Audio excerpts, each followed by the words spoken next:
Images of sexuality have been evolving since the time animals began to develop secondary sexual characteristics. The most obvious quality of this evolution has been diversification. Human beings today combine the technology of dating services and plastic surgery with the instinctive pull of looks, smell, and movement to find a mate. In ancient times, the male body was revered by the Greeks and the Romans, while women were considered little more than reproductive vessels. When Christianity was brought to Europe, the practice of chivalry began. Virginal and unattainable women were admired from afar. Men adored women from the distance of the public realm, for only private, protected women were considered worthy of male devotion.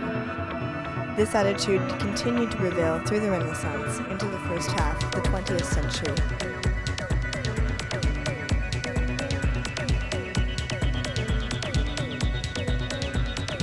Women had their first taste of freedom during World War I, when they were obliged to take up the duties of men who had gone to war. As workers in factories and offices, masses of women became financially independent and began to demand more powerful representatives and role models. The glamorous divas of film, such as Mae West, set early examples for later actresses like Liz Taylor or Jane Fonda, who could play queens and warriors just as well as they portrayed sex kittens. With the rise of feminism in the 1960s, women began to discover that glamour and power were not necessarily distinct. In fact, they could be most compatible.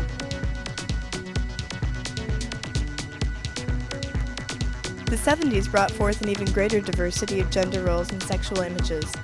Androgynous fashions were extremely popular, but so were boobs, bums, and high heels for women, and ultra-masculine fashion for men.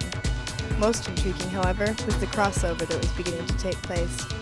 In the 80s, women began to wear suits and ties in hopes of conquering the male corporate world, and men discovered the flexibility of women's clothing. Since then, the look of the drag queen has influenced the entertainment world. The diva, lost in the muddle of the feminist movement, has soared back to the stage in a different form.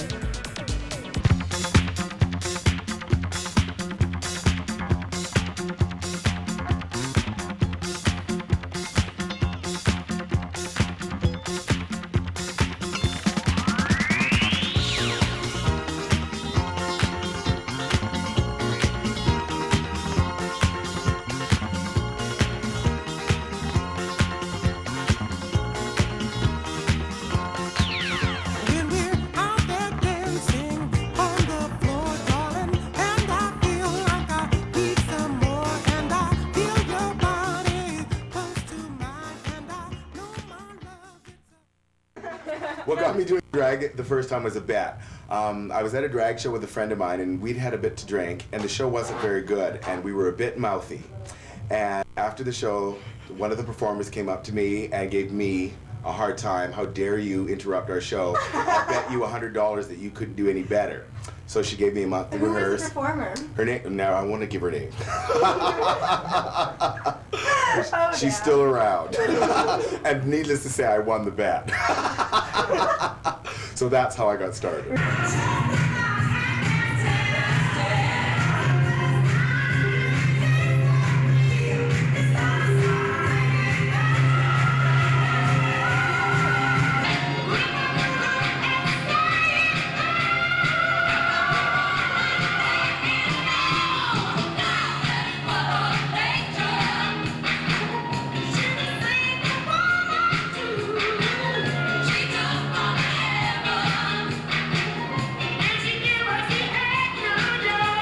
Yes, you'll get lost in the illusion. It's not that you have to believe that I'm a woman, but when I'm on stage entertaining you, I will drag you there.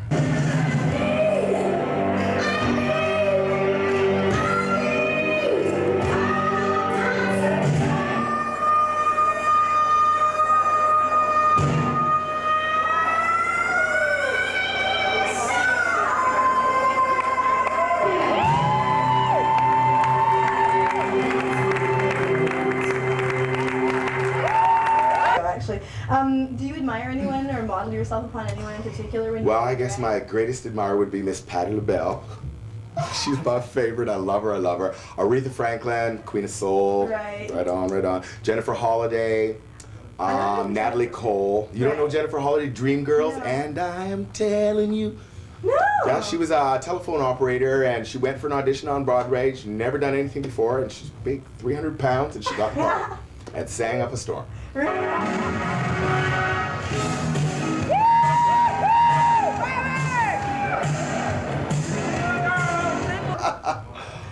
Yes, I think a little bit of the glamour's got out of it, and also because of the political climate these days, women are afraid to show their femininity. Yeah. So they tend to dress a little bit more masculine, a little bit more corporate, and forego the glamour part. Working girl. Yeah, she works hard for the money, honey.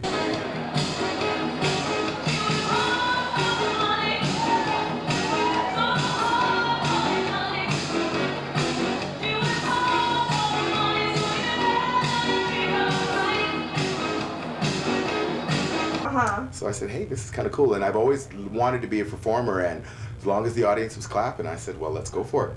Do you do your own makeup? I do my own makeup, yes. How did you learn to do that? For my good friend Mariah. When I first started, she...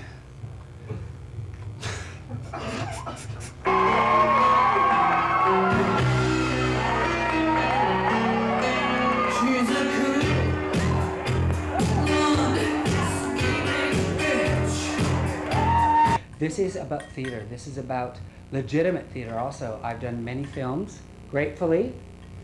Most of the television shows in this city for the last 10 years have made good money doing it, do very well in the straight clubs and on the comedy level. This gig alone at Celebrities here tonight. She's a combination, Anita Ekberg, Amy Van Doren, Dagmar, High School Confidential, High School Confidential. And for years I didn't do Anne-Marie because I didn't know if I could walk that butch in heels. The bitch is back. No. Mariah's got talent. Did something again do? Guess what? And this is the feud that tops the McCoys. We're gonna shoot each other after the show. Somewhere. So I'm slowly coming back down into me, and I'm like ready to go. But not for you, ladies and gentlemen. I could, but they'd enjoy it too much. You can censor us. I Did just you know did. that? You can.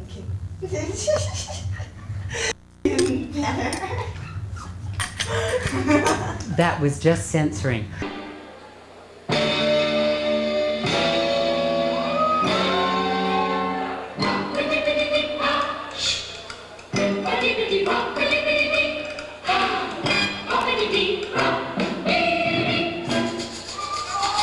When this is all gets on and that, it seems like magic, it just changes.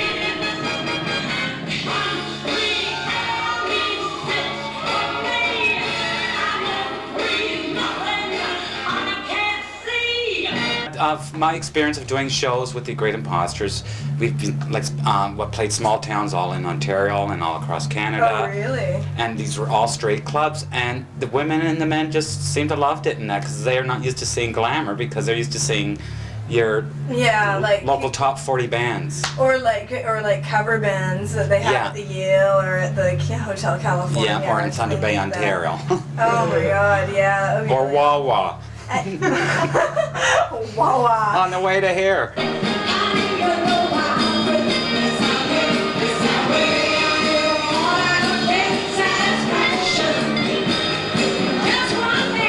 Well, here's to Aaron, here's to us. Here's to your performance tonight. Was great. Thank you. Congratulations, and congratulations. Am I on camera doing this? Yes. God, I feel so George Burns. George Burns. That's right.